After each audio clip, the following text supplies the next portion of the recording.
Halo, halo. Pada kesempatan kali ini kita akan belajar stoikiometri. Hal penting yang harus Anda tahu pada saat belajar stoikiometri, ikuti terus video ini sampai akhir ya. Jangan kemana-mana. Oke.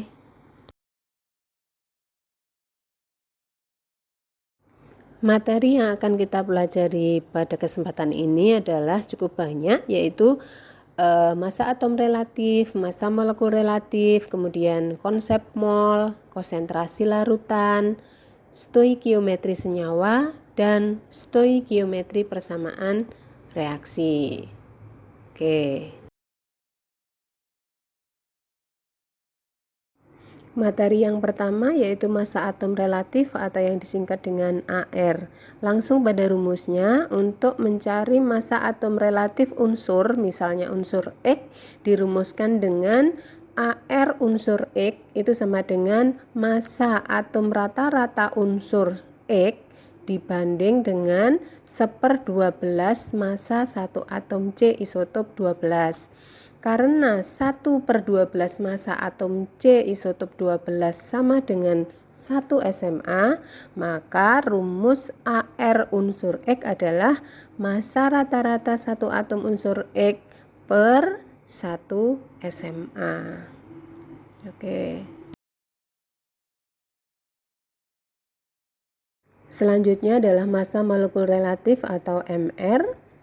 Perbandingan antara massa rata-rata suatu molekul dengan 1/12 dari massa satu atom C isotop 12 dapat dituliskan MR sama dengan massa rata-rata satu molekul zat X misalnya dibagi dengan 1/12 massa satu atom C isotop 12. Karena molekul berarti lebih dari satu unsur kan ya. Untuk molekul bisa molekul senyawa atau bisa molekul unsur, bisa juga dihitung dengan cara MR itu sama dengan jumlah total semua AR dari unsur-unsur pembentuknya, atau bisa ditulis MR sama dengan sigma AR. Paham ya? Selanjutnya adalah konsep mol. Mol adalah satuan hitung kimia yang menyatakan satuan jumlah zat. Mol ini dapat dikonversi menjadi satuan jumlah yang lain. Misalnya di situ saya tuliskan bisa diubah ke satuan jumlah massa, satuan jumlah volume, satuan jumlah molaritas atau satuan jumlah partikel. Misalnya, saya ambil contoh, diketahui jumlah molnya, kemudian ditanya jumlah partikel.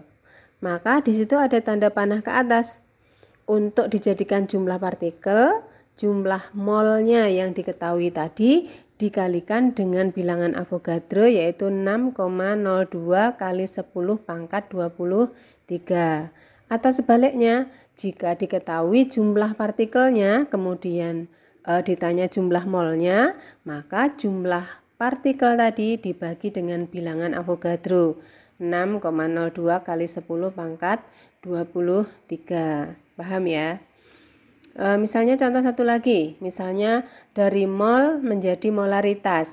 Nah, di situ ada tanda panah ke arah molaritas. Maka jumlah mol yang diketahui dibagi dengan volume, maka akan diperoleh molaritas. Atau sebaliknya, diketahui molaritasnya, ditanya jumlah molnya, maka jumlah molaritas tadi dikalikan dengan volumenya, maka akan diperoleh jumlah molnya, dan seterusnya.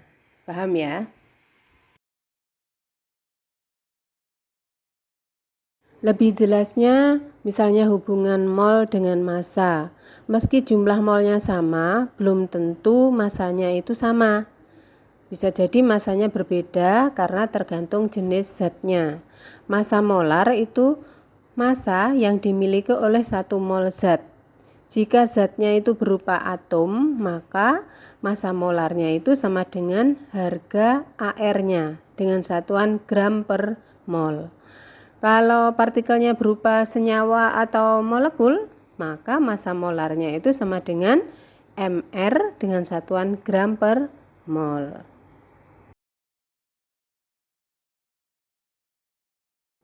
Jika massa itu dilambangkan dengan M, kemudian mol dilambangkan dengan N kecil ya, maka massa itu sama dengan jumlah mol kali massa molarnya tadi.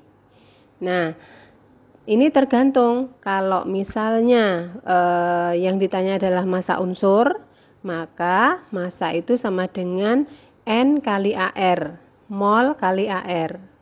Kalau yang ditanya adalah massa molekul atau massa senyawa, maka rumusnya M sama dengan N-nya mol tadi ya, kali mR senyawa tersebut. Demikian. Hubungan mol dengan jumlah partikel. Jumlah partikel dapat dicari dengan cara mengalihkan jumlah mol kali bilangan Avogadro. Jadi 1 mol itu sama dengan 6,02 kali 10 pangkat 23 partikel. Artinya dalam setiap 1 mol zat terdapat 6,02 kali 10 pangkat 23 partikel. Partikel ini bisa atom, bisa molekul, bisa ion. Contohnya misalnya 1 mol besi sama dengan 6,02 kali 10 pangkat 23 atom besi. Terus kalau misalnya contohnya adalah senyawa, misalnya senyawa CO2, 1 mol CO2 itu sama dengan 6,02 kali 10 pangkat 23 molekul CO2. Kenapa molekul? Karena CO2 berupa senyawa. Kemudian 1 mol ion fluorin itu sama dengan 6,02 kali 10 pangkat 23 ion fluorin. Kalau misalnya 2 mol Fe, berarti berapa atom Fe? Sama dengan 2 kali 6,02 kali 10 pangkat 23 atom Fe dan seterusnya. Paham ya? Selanjutnya hubungan mol dengan volume gas. Volume setiap 1 mol gas yang diukur pada suhu dan tekanan tertentu itu disebut volume molar. Sehingga besarnya volume molar ini tergantung pada suhu dan tekanan. Dapat dirumuskan V sama dengan N kali V molar. Jadi N-nya tadi mol, V-nya adalah volume, dan Vm adalah volume molar dengan satuan yang sudah dituliskan di sini. Volumenya satuannya liter, N satuannya mol, dan volume molar berarti liter per mol. Paham ya? Oke. Selanjutnya hubungan mol dengan volume gas. Ini ada beberapa. Yang pertama keadaan standar atau keadaan STP, di mana suhu diukur pada 0 derajat Celcius dan tekanannya 1 atmosfer, maka volume molarnya adalah 22,4 liter per mol. Jadi dalam setiap 1 mol gas, jika diukur pada P 1 atmosfer dan tekanan 0 derajat Celcius, maka volumenya 22 atau 22,4 liter. Kemudian untuk yang kedua, dalam keadaan suhu ruang atau RTP, room temperature and pressure, yang suhunya diukur pada 25 derajat Celcius dan tekanannya 1 atmosfer. Pada keadaan suhu ruang ini, volume molar suatu gas sama dengan 24 liter per mol. Jadi maksudnya untuk setiap 1 mol gas jika diukur pada suhu 25 derajat Celcius dan tekanannya adalah 1 atmosfer, maka volumenya sebanyak 24 liter. Paham ya? Oke. Selanjutnya yang ketiga yaitu keadaan tertentu dengan P dan T yang tidak dalam kondisi STP maupun RTP seperti tadi ya, menggunakan rumus PV sama dengan nRT. Berarti kalau mencari V-nya, V sama dengan nRT per P, di mana V-nya adalah volume dalam liter, N-nya seperti tadi mol, R itu adalah sebuah tetapan gas yang nilainya 0,082 liter atmosfer per Kelvin mol. Saya ulangi, R itu adalah tetapan gas yang nilainya 0,082 liter atmosfer per mol Kelvin. Suhunya yaitu suhu mutlak gas dengan menggunakan Kelvin. Berarti kalau diketahui derajat Celcius ditambah dengan 273 dan tekanannya adalah tekanan dalam satuan atmosfer. Paham ya? Oke. Selanjutnya yang keempat adalah keadaan yang mengacu pada keadaan gas lain. Pada suhu dan tekanan yang sama, volume gas hanya bergantung kepada jumlah molnya, sehingga dapat dirumuskan V1 per V2 itu sama dengan N1 per N2. Jadi untuk V1 berarti untuk volume gas pertama atau gas ke-1, kemudian N1 itu mol untuk gas pertama, V2 adalah volume gas yang dibandingkan tadi, dan N2 juga sama, yaitu jumlah mol gas kedua yang dibandingkan tadi, sehingga dapat dicari dengan mudah dengan menggunakan rumus V1 per V2 sama dengan N1 per N2.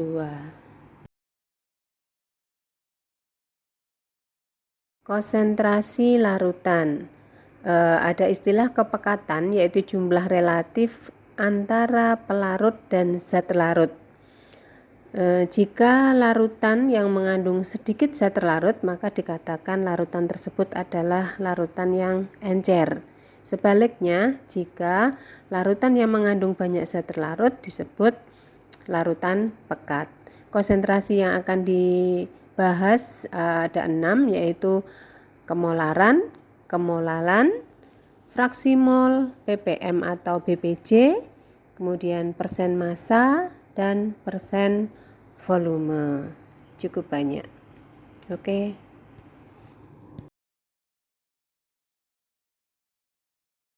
Konsentrasi yang pertama yang akan kita bahas adalah kemolaran atau lambangnya M besar, yaitu jumlah mol zat terlarut dalam setiap liter larutan.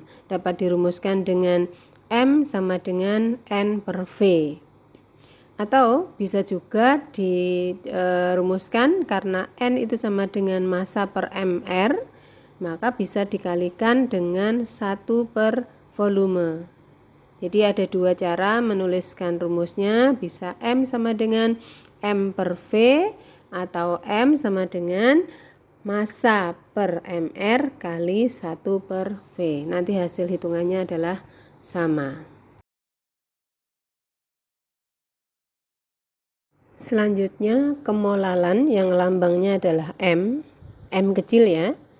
Kalau M besar itu molaritas, kalau M kecil adalah kemolalan. Kemolalan itu adalah jumlah mol zat terlarut dalam setiap 1000 gram larutan atau dalam setiap 1 kg larutan. Bisa dirumuskan M sama dengan N per P atau M sama dengan N kali 1000 per P, di mana M-nya adalah molalitas, N-nya adalah jumlah mol, dan P-nya adalah massa pelarut. Oke.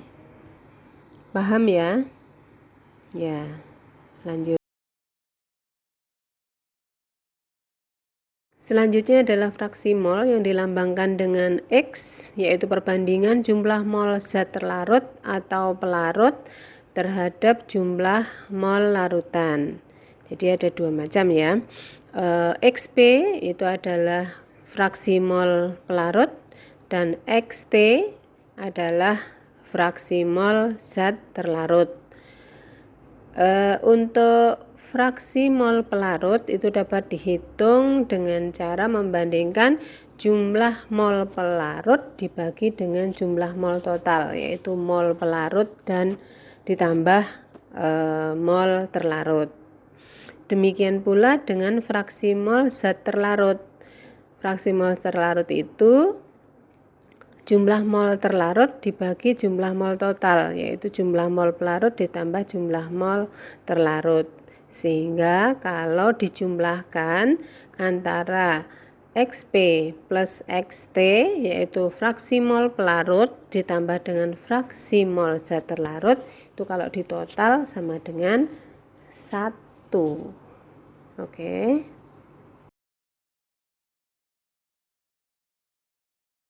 Selanjutnya adalah ppm atau BPJ, part per million atau bagian per juta, yaitu kadar zat yang sangat kecil, yaitu kadar zat yang menyatakan banyaknya bagian zat terlarut dalam setiap 1 juta campuran.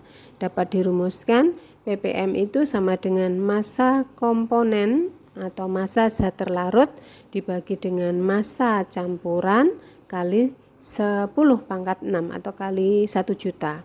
Atau bisa juga ppm itu sama dengan volume komponen atau volume zat terlarut dibagi dengan volume campuran kali 1 juta kali 10 pangkat 6.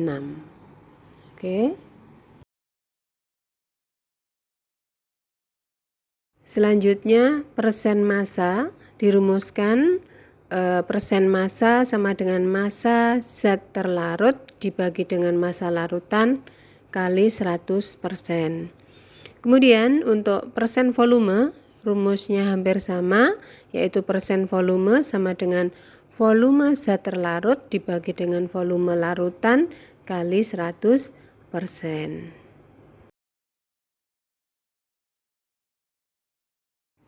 Kadar unsur dalam senyawa digunakan untuk menghitung perbandingan massa unsur-unsur dalam suatu senyawa dengan menggunakan rumus kadar unsur X sama dengan X kali AR per MR kali 100%, di mana X-nya adalah jumlah atom unsur X dalam satu molekul senyawa.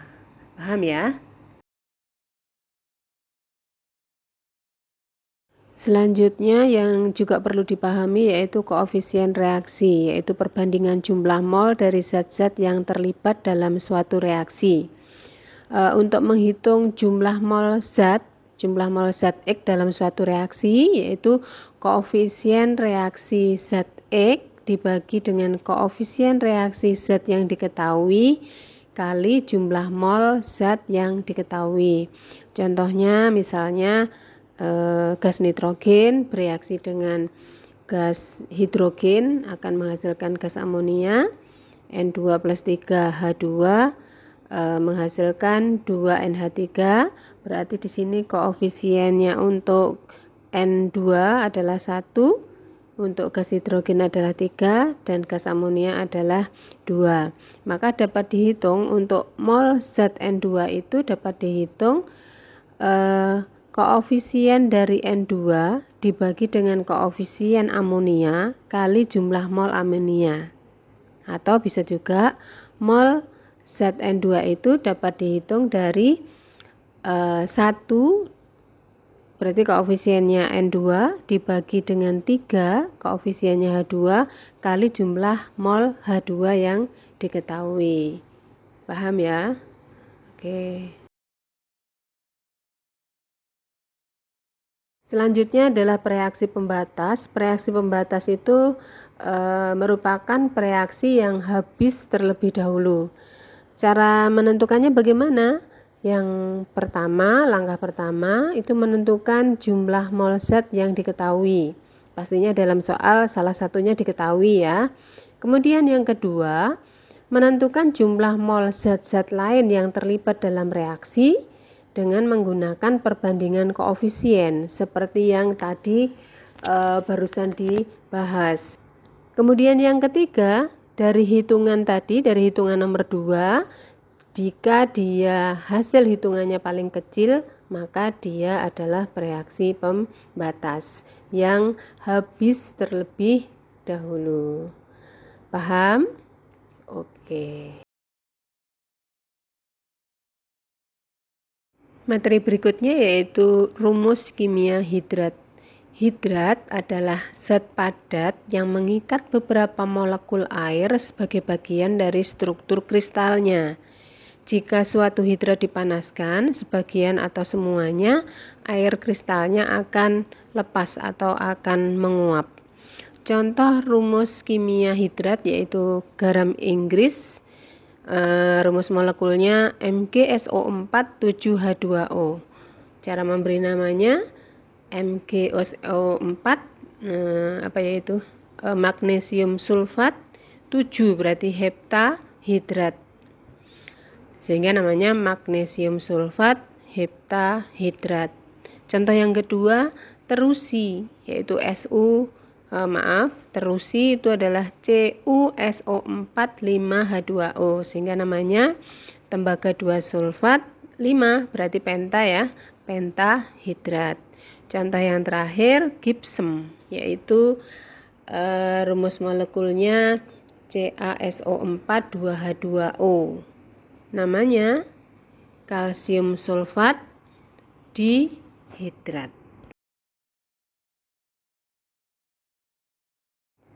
Demikian tadi beberapa hal yang harus diketahui pada saat belajar stoikiometri. Penjelasan lebih rinci akan saya tuliskan tautan blog medium saya yang membahas tentang hal tersebut di deskripsi. Jika video ini bermanfaat, silakan subscribe, like, dan share ya. Sampai jumpa pada video berikutnya. Terima kasih.